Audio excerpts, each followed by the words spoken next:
Fala galera, tudo certo gente? Sejam bem-vindos a mais uma aula e nessa aula falaremos sobre número binomial. Mas antes de a gente começar a aula, roda a vinheta!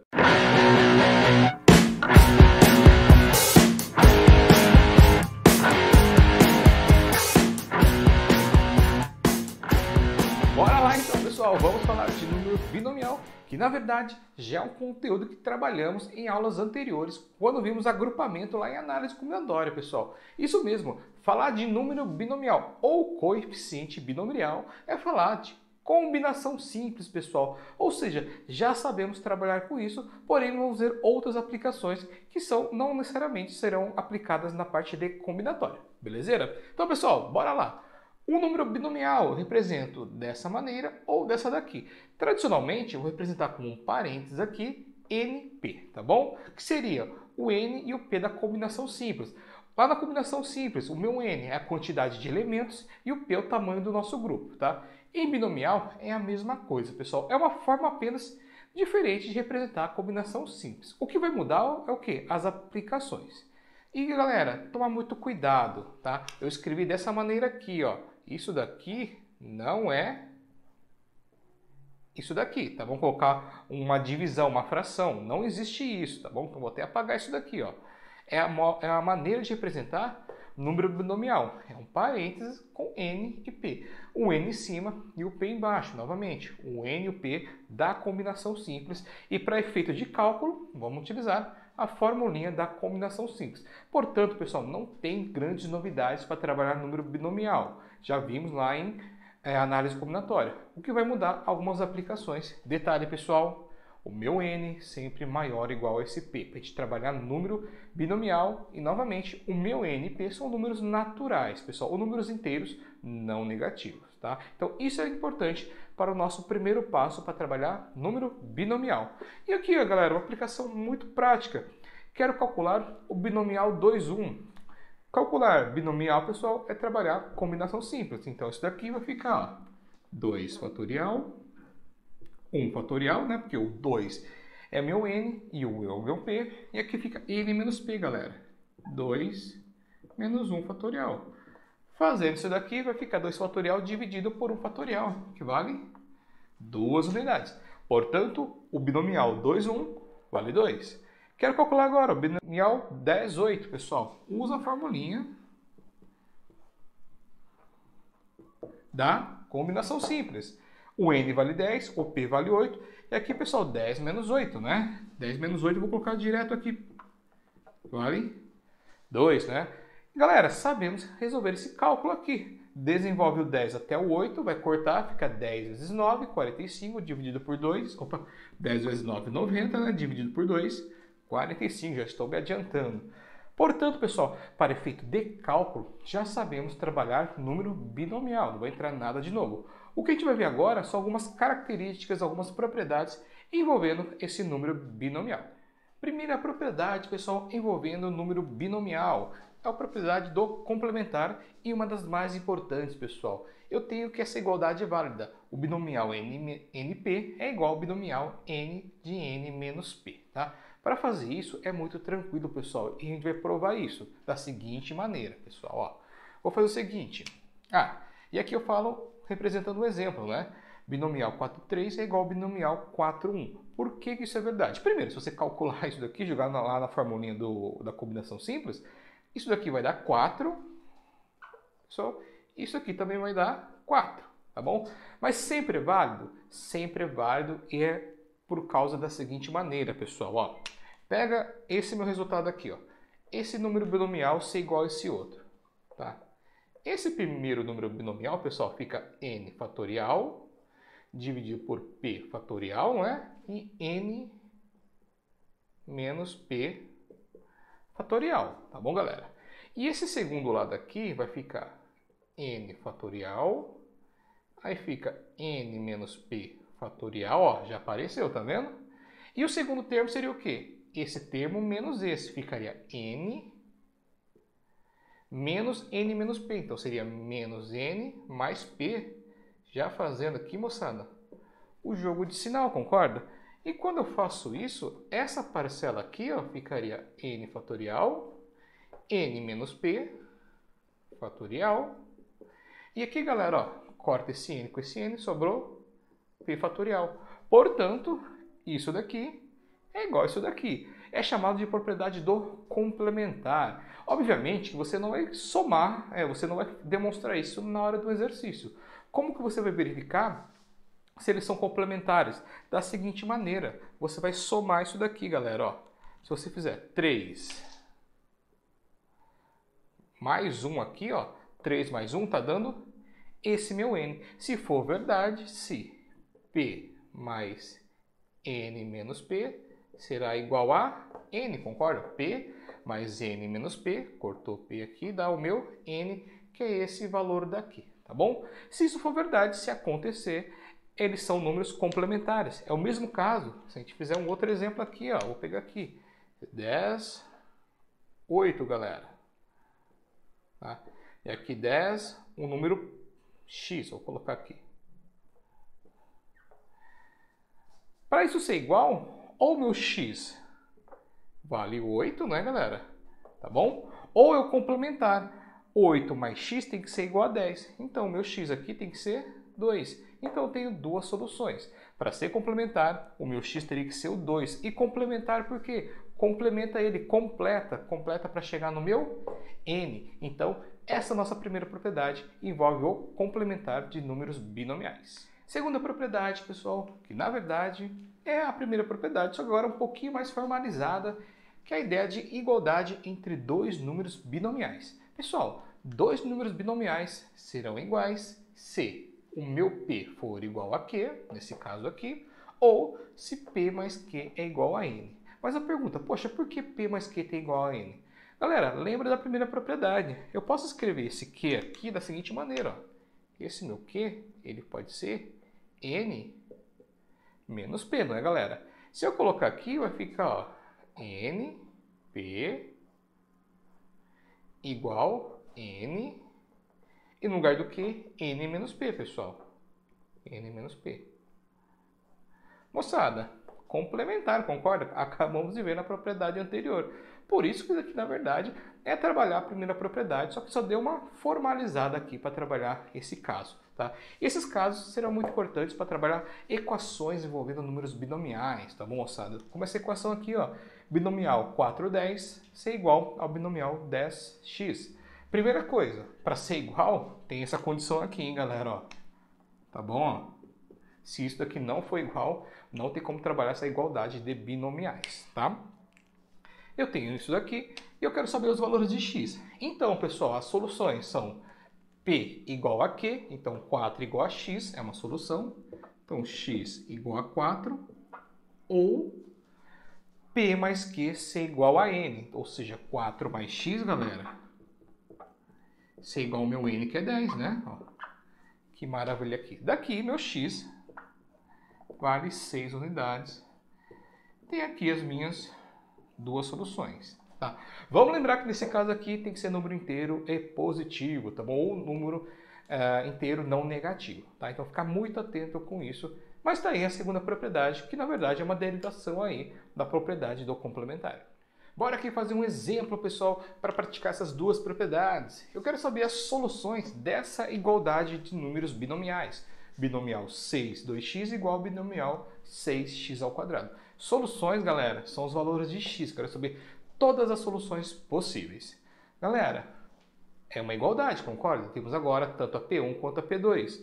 Então, por ser uma igualdade, significa que 2x tem que ser igual a x ao quadrado. Concorda? Eu tenho essa equação, vamos resolver. Ou também, pela questão do complementar, 2x mais x quadrado igual a 6. Lembra? P mais Q igual a n. Então, 2x mais x ao quadrado tem que ser igual a 6. Galera, duas equações para a gente estar resolvendo aqui, tá? Se a gente for resolver essa equação aqui, ó, é uma equação de segundo grau, x quadrado menos 2x igual a 0, concorda? Bhaskara sobre produto, ou posso fatorar isso, pessoal, posso escrever isso como x de x menos 2 igual a 0, pessoal. Para a multiplicação desses dois números ser 0, significa que x tem que ser 0 ou x tem que ser 2. Posso usar essas duas soluções, pessoal? Se o x for 0, fica 6, 0 aqui e aqui 6, 0. Tem como calcular o binomial 6, 0? Sim, pessoal, porque 0 fatorial vale 1, então 0 é uma solução.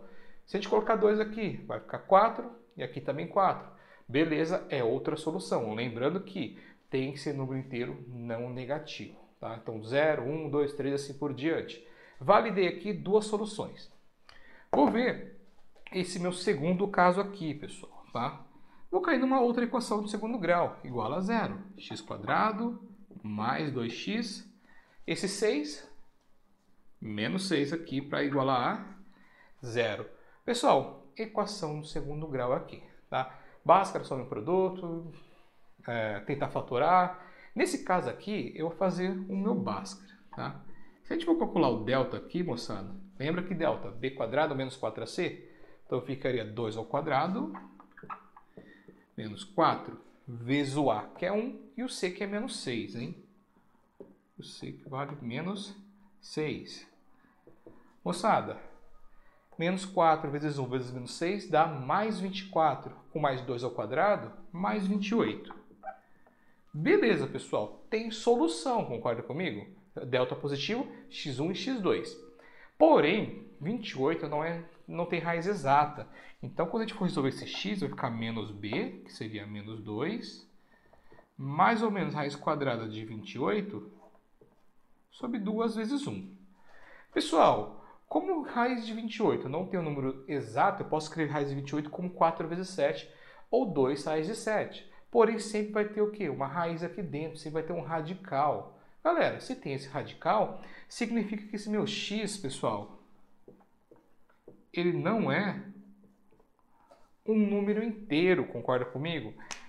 Vai ser um número irracional, pessoal. X é um número irracional. Galera, se x é um número irracional e a minha solução tem que ser apenas números inteiros, eu não vou ter solução no meu segundo caso. Então, aqui, a solução do meu problema será x igual a 0 ou x igual a 2 unidades. Novamente, por que eu não tenho solução aqui? Eu não tenho solução para número inteiro positivo, ou número inteiro não negativo, tá? Se a gente resolver esse Bhaskara, vai ter solução, tá bom? Vai ser 1 mais ou menos 2 raiz de 7. Aliás, menos 1 mais ou menos 2 raiz de 7. Só que eu quero esse número que seja o quê? Um número inteiro, 0, 1, 2, 3, assim por diante, só que não negativo. É irracional, tá bom, pessoal? Se é irracional, eu não tenho solução para o meu segundo caso, mesmo sendo possível resolver o nosso Bhaskara. Então, as únicas soluções, 0 e 2. Mais um resultado aqui importantíssimo envolvendo o número binomial, pessoal, chamado de relação de Stiefel. A demonstração, na verdade a demonstração não, a explicação porquê dessa relação vai vir daqui a pouquinho quando a gente for falar de triângulo de Pascal, tá bom? Mas por enquanto ela fala o seguinte, ó, se a gente somar esses dois números binomiais nessa estrutura, é a mesma coisa que a gente somar uma unidade nesse meu n e manter o meu p, ou seja, o maior valor de p. Tá? Para ficar mais fácil, ó, eu quero somar esses dois binomiais, binomial 10, 6 mais binomial 10, 7. Uma maneira de fazer isso é calcular pela fórmula, né? Nós temos uma formulinha. 10, 6, joga lá na combinação simples n valendo 10, p valendo 6. Depois joga na combinação simples n valendo 10, p valendo 7. Calcula, soma os dois, tá? Mas eu vou utilizar essa relação aqui chamada relação de Stiefel. Primeira coisa, eu tenho dois valores de n iguais, 10 e 10, tá? Beleza. E a diferença dos valores de peso aqui, galera, é uma unidade. Aqui é 6, aqui é 7. Isso é uma unidade. Se isso é verdade, ou seja, se tem essa estrutura chamada de relação de Stiefel, é válido transformar esses dois binomiais em um único binomial, que nesse caso aqui, galera, ó, aqui é n mais 1 e aqui é n. Se um n vale 10, n mais 1 será 11.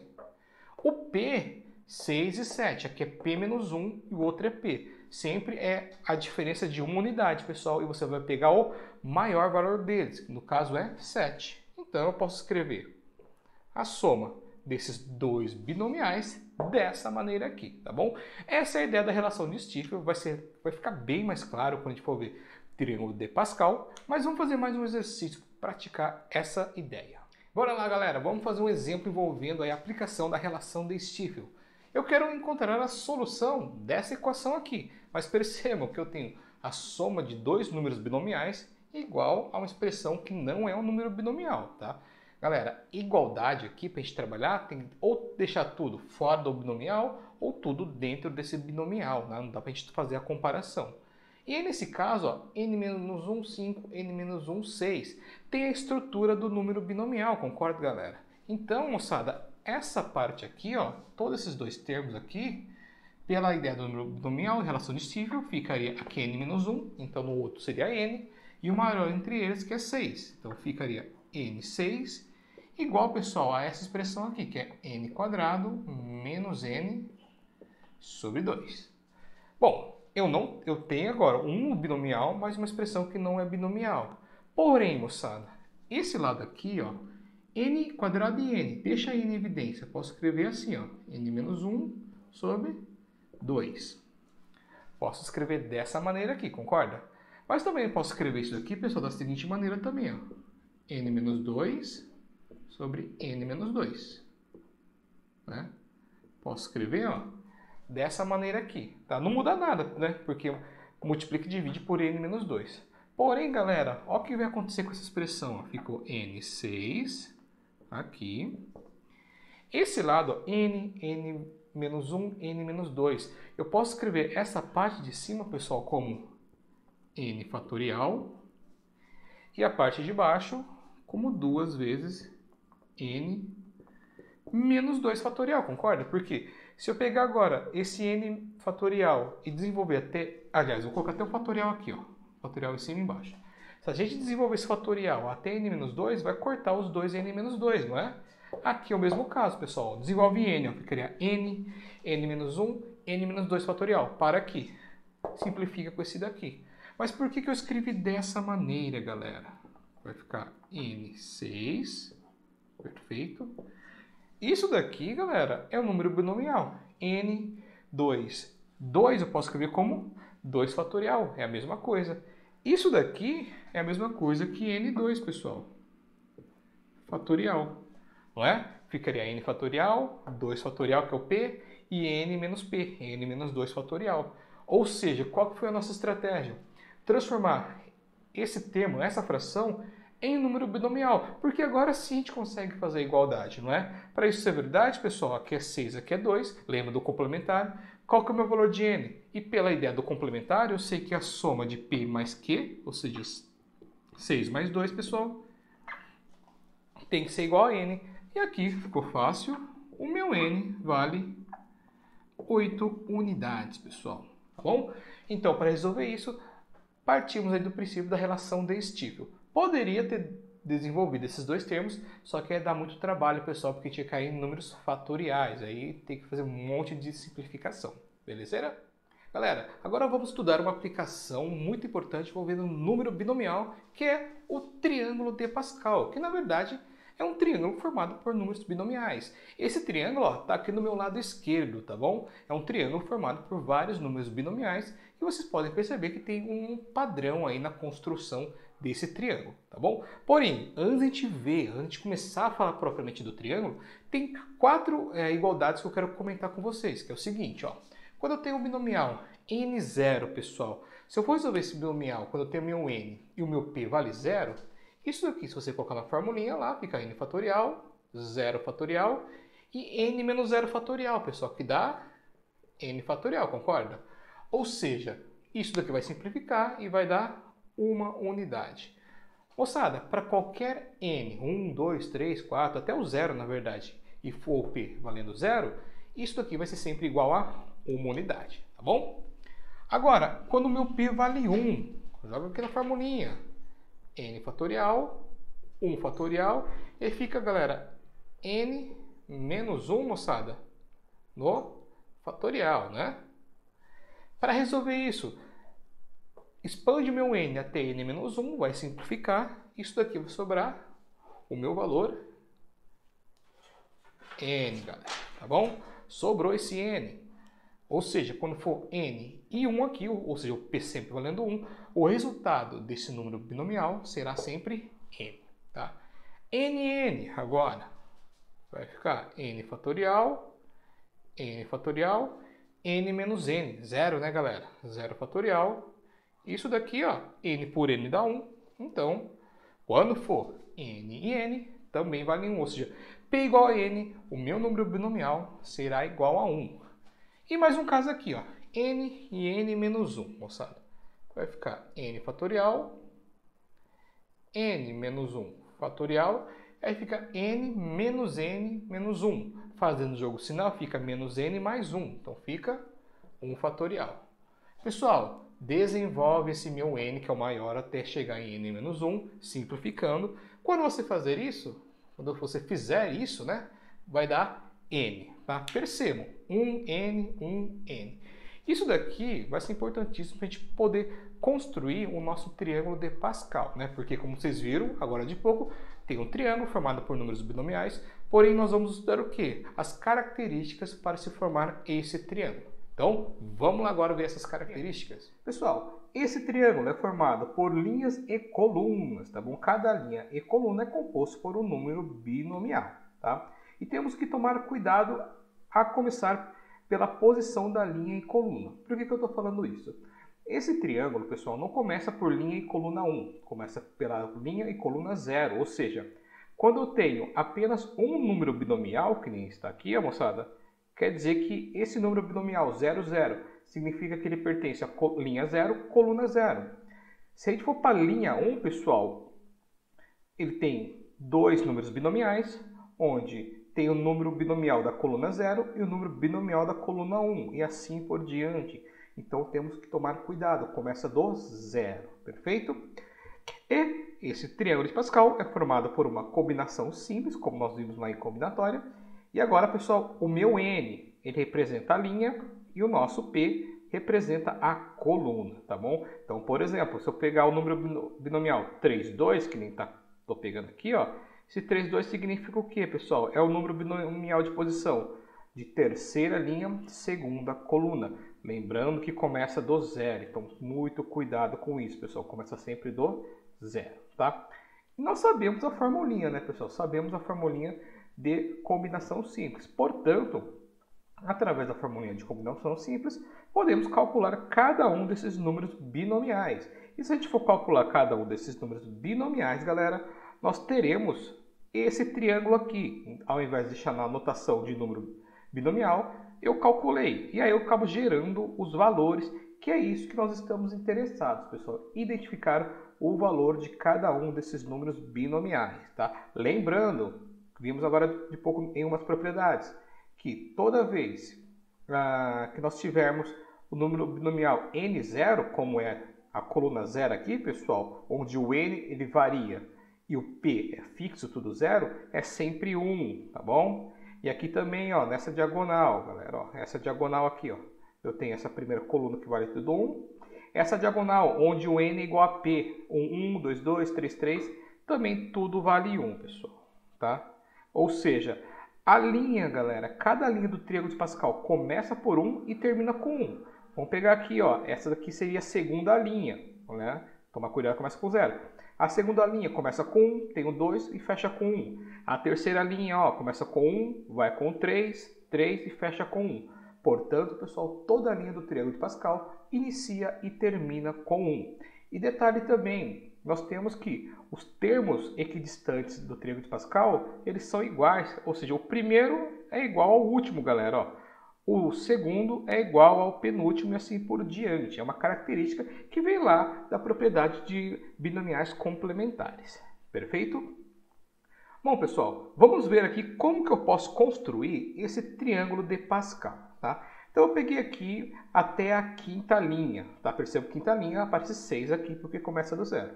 E aí, pessoal, tem uma regrinha aqui que ajuda bastante a gente construir, porque se a gente for calcular um por um, o cada binomial dá muito trabalho, tá bom? Então eu tenho uma regrinha muito prática que é o seguinte, ó. Eu vou pegar uma linha aqui, peguei a primeira linha. Se eu somar dois elementos da primeira linha, ó, 1 mais 1, isso daqui vai ser 2, resulta nesse elemento aqui. Tá? Será que isso é uma coincidência? Vamos pegar outros dois elementos.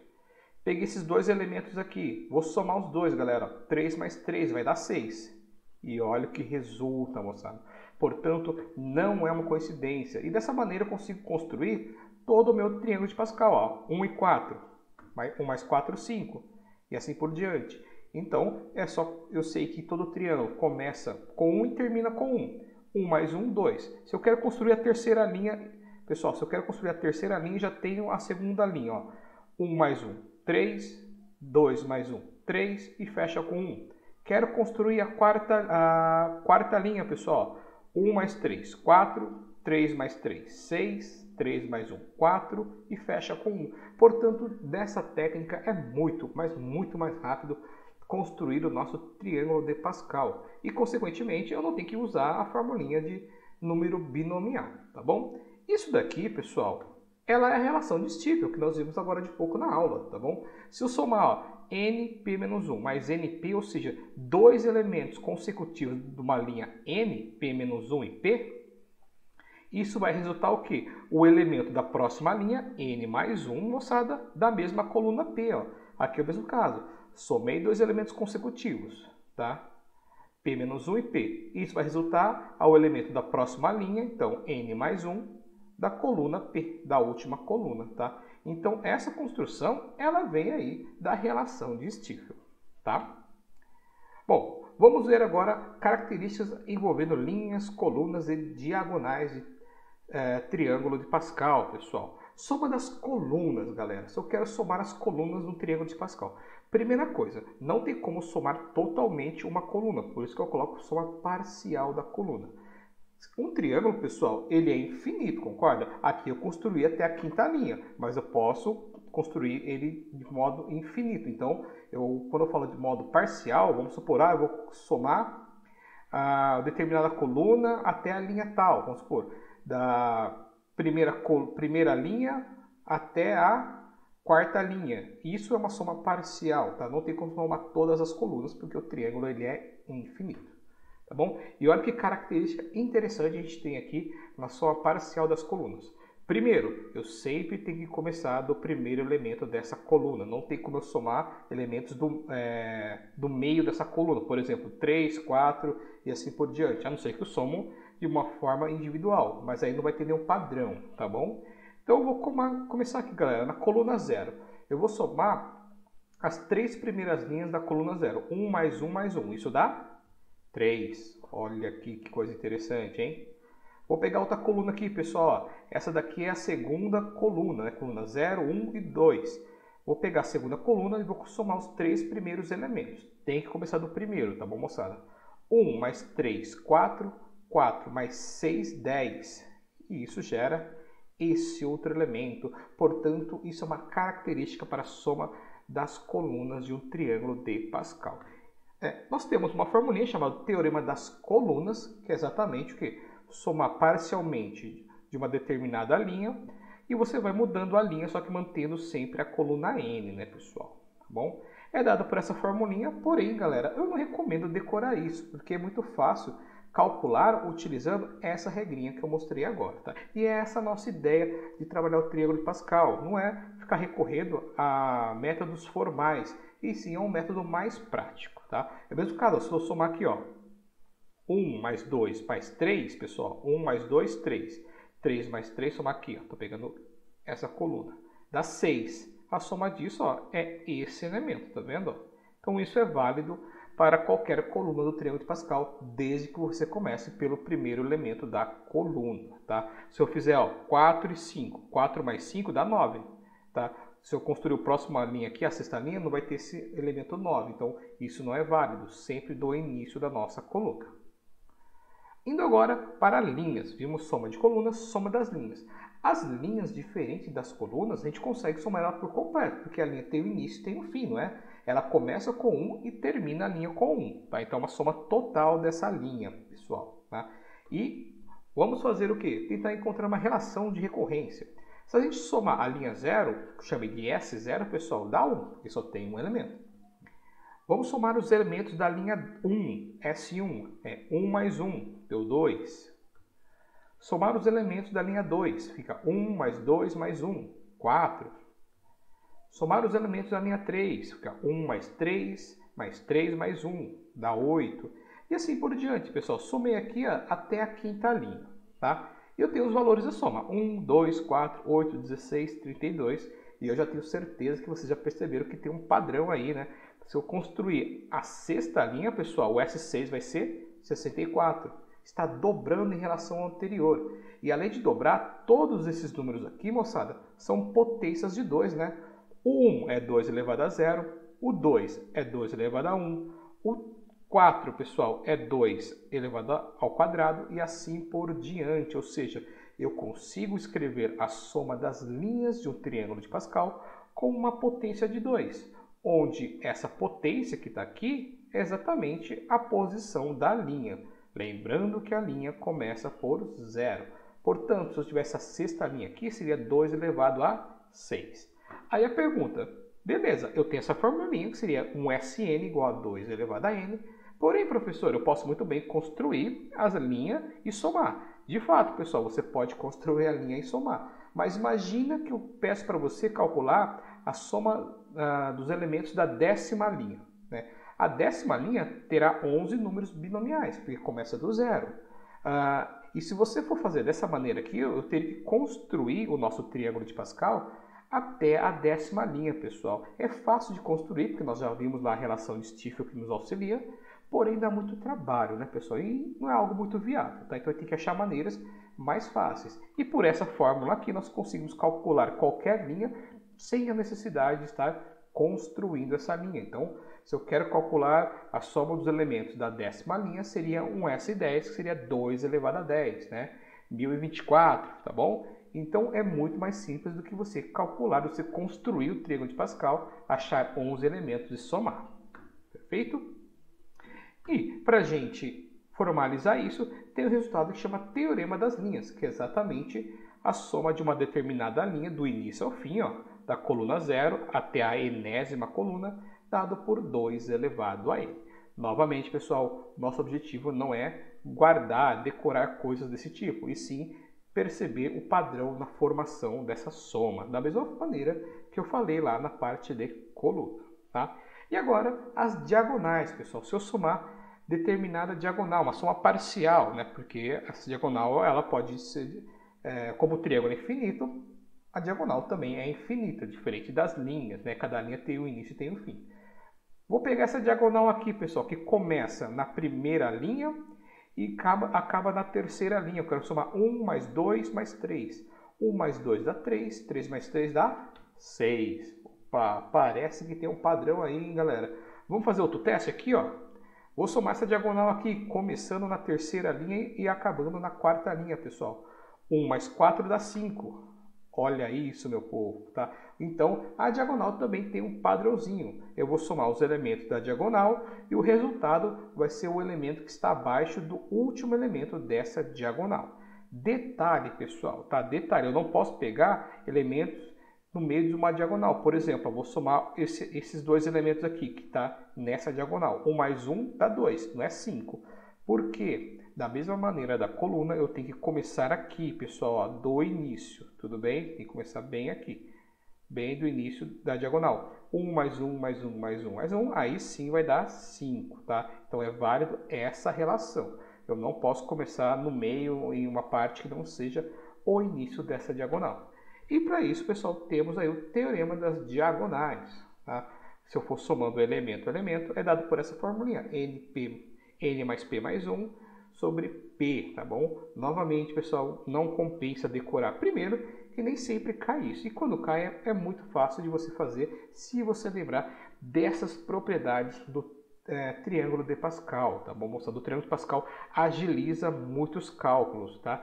E nesse caso, vai nos ajudar aí até a trabalhar o nosso próximo tópico, que será binômio de Newton. Belezeira, galera? Muito tranquilo. Soma aí as propriedades do triângulo de Pascal. Agora a gente volta para a lousa para praticar um pouquinho aí dessas propriedades. Pessoal, tranquilo aí triângulo de Pascal, concorda? É uma ferramenta super útil em alguns exercícios, moçada, tá? Essas características estudadas ajudam em muito a economizar tempo em alguns exercícios. E para finalizar nossa aula de hoje, quero resolver esse exemplo aqui, ó. Eu tenho um somatório de números binomiais de um P até N, ou seja, P valendo 0, 1, 2, 3 até chegar a N. E eu quero saber quem tem que ser esse meu N para que a soma desses N números binomiais seja igual a 256. Galera, lembra que o que está fixo para a gente é o meu N, o meu P vai variar. P vai variar 0, 1, 2, 3 e assim por diante. Então vai ficar ó, N0 mais N1 mais N2, né, moçada? Até chegar um NN, pessoal, tá? Até chegar nisso daqui, ó, que vai ser 256. Tem uma quantidade de valores N mais 1 elementos, tal que vai dar 256. E aí a nossa pergunta é o que, galera? Quem tem que ser o meu N para que a soma desses números binomiais seja 256? E lembra que a gente viu agora, tem uma característica, não é? A soma das linhas do triângulo de Pascal é sempre uma potência de 2. Nesse caso, eu estou somando a linha N, porque o que está variando para a gente é o P. O P é a nossa coluna, pessoal. Coluna 0, coluna 1, coluna 2, até a coluna N. Então, a linha é fixa. A soma dos elementos dessa linha é dada por 2 elevado a N. Então, vamos lembrar aqui. Isso daqui ó, é 2 elevado a N, né, galera? Soma das linhas do triângulo de Pascal. Eu sei que a soma dessas linhas é 256. Galera, lembra de propriedade de potência. Potências, para trabalhar potências e igualdades, tem que trabalhar bases iguais, não é? E aqui, ó, 2 elevado a N. 256, pessoal, é base 2, cara. 2, 4, 8, 16, 32, 64, 128, 256. Então, isso aqui, ó, é 2 elevado a 8. Bases iguais, portanto, meu povo, o meu N aqui, galera, vale 8 unidades. Tudo bem? Bem tranquilo, perceberam que triângulo de Pascal, galera, é muito útil em casos como esse tipo de exercício. Número binomial e triângulo de Pascal são conteúdos relativamente simples. Tem que lembrar das propriedades do triângulo, né? E as propriedades de número binomial, mas não é difícil. Vamos utilizar muitos desses conhecimentos, moçada, quando a gente for falar de binômio de Newton, assunto da nossa próxima aula. Porém, galera, só na próxima aula agora, beleza? Agora, vamos lá, vamos para a guerra, vamos estudar bastante que o vestibular está chegando. Cuide-se aí, galera. Espero que tenham gostado da aula e a gente se vê na próxima, hein? Vamos lá, atenção e tchau, tchau!